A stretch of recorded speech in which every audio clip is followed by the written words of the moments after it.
বৈশানরদা এইরকম প্রপার্টি তো একদিনে হয়নি, এবং দেখতে পাচ্ছেন যে ত্রিপল, ত্রাণের ত্রিপল, যে আমপানে আমরা জানি দক্ষিণ 24 পরগনার বিস্তীর্ণ অঞ্চল, সুন্দরবনের বিস্তীর্ণ অঞ্চল বিধ্বস্ত হয়ে গেছিল, সেখানে ত্রাণ নিয়ে এত অভিযোগ, ত্রিপল নিয়ে এসে তার যাবতীয় যা প্রপার্টি সেখানে শোভা পাচ্ছে ত্রিপল, ত্রাণের ত্রিপল।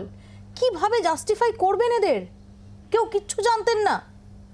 ঘটনা হলো যে আপনি তো এতক্ষণ ধরে বিভিন্ন রাজনৈতিক দল বিশেষজ্ঞদের মতামত শোনালেন, তো যদি কিছু কারোর বিরুদ্ধে যে অভিযোগ আসছে সে অভিযোগের তো একটা তদন্ত হচ্ছে, তদন্তে দেখা যাবে কার কি, যদি ডিসপ্রপোর্শনেট অ্যাসেট হয়ে থাকে তাহলে যে মামলা হবে, আইনে যেটা আছে সেটা হবে।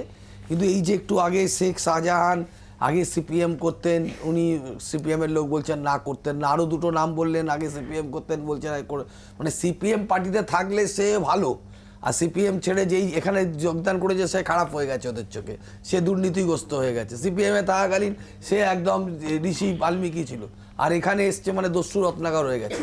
এই যে ন্যারেটিভটা তৈরি করার চেষ্টা, এই যে রাজনৈতিক যে প্রতিহিংসা বা রাজনৈতিকভাবে এটাকে করবার দেখানোর চেষ্টা হচ্ছে, কংগ্রেসের বললেন এই যে অদ্ভুত কথা, আপনার কথার মাঝখানে কিন্তু আমরা বলিনি, কিন্তু এই যে কংগ্রেসের প্রতিনিধি বললেন, আমার মনে হয় যে জ্যোতিবাবু বক্তৃতা দিয়ে বলতেন, আমরাও তখন কংগ্রেস করতাম, যে কংগ্রেস সে কংগ্রেস নয়, নেতাজি গান্ধীজির কংগ্রেস নয়, এই হাত কাটা কান কাটা কাটারদের তৃণমূল কংগ্রেস, কংগ্রেসের সঙ্গে হাত কাটা কান কাটা নিয়ে জ্যোতিবাবু বলতেন, এই গান্ধীজি নেতাজি, এখন সেই সিপিএম এর সাথে ওনারা অ্যাডজাস্টমেন্ট করেছেন কংগ্রেস। আমি শুধু একটা কথা বলবো, এই যে বিজেপি বললেন রোহিঙ্গারা ঢুকে পড়েছে, তো রোহিঙ্গারা ঢুকলো তাহলে বর্ডার সিকিউরিটি ফোর্স যে কোটি কোটি টাকা আমার আপনার ট্যাক্সের টাকা খরচা দিয়ে তাদেরকে মাইনে দেওয়া হয়, তাহলে সেই বিএসএফরা কি করছে, গভর্নমেন্টেরা কি করছে? দিলেই হবে?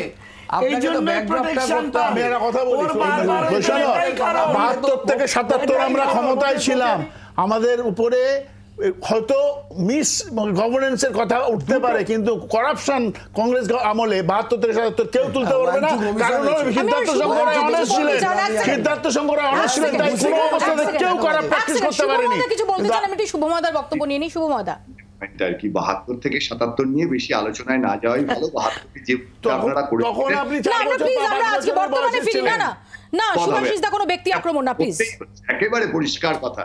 72 থেকে 77 এর অন্তত গণতান্ত্রিকতার কথায় কংগ্রেসের আলোচনায় না যাওয়াই বর্তমানে ফিরি। আপনি বর্তমানে ফিরি না, করাপশনের কথা বলুন, শুভাশিস দা আমরা বর্তমানে আলোচনা করছি।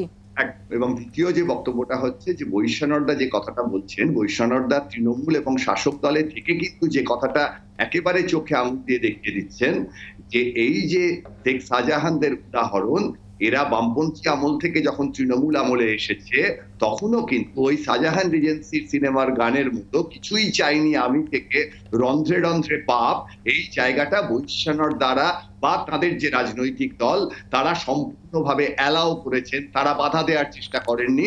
এটা অবশ্যই শুধু তৃণমূল কংগ্রেসকে দায়ী করার কারণ নেই, যারা ক্ষমতায় আসেন আমাদের এই রাষ্ট্র ব্যবস্থায় তাদের বারবার এই ঘটনাগুলো ঘটে এবং তারা তার থেকে শিক্ষা নেন না। তৃণমূল কংগ্রেস যদি শিক্ষা নেয় অত্যন্ত ভালো বিষয়, এটা মানতেই হবে। আর তৃতীয় প্রশ্ন হচ্ছে, বিজেপির কাছে যে প্রশ্নটা কিন্তু বারবার থাকবে, রোহিঙ্গা ঢুকে পড়লো, আপনাদের দল কি করছিল, কেন্দ্রীয় সরকার আছেন। বাংলার আওয়াজ, বাঙালির আবেগ, জি 24 ঘন্টা।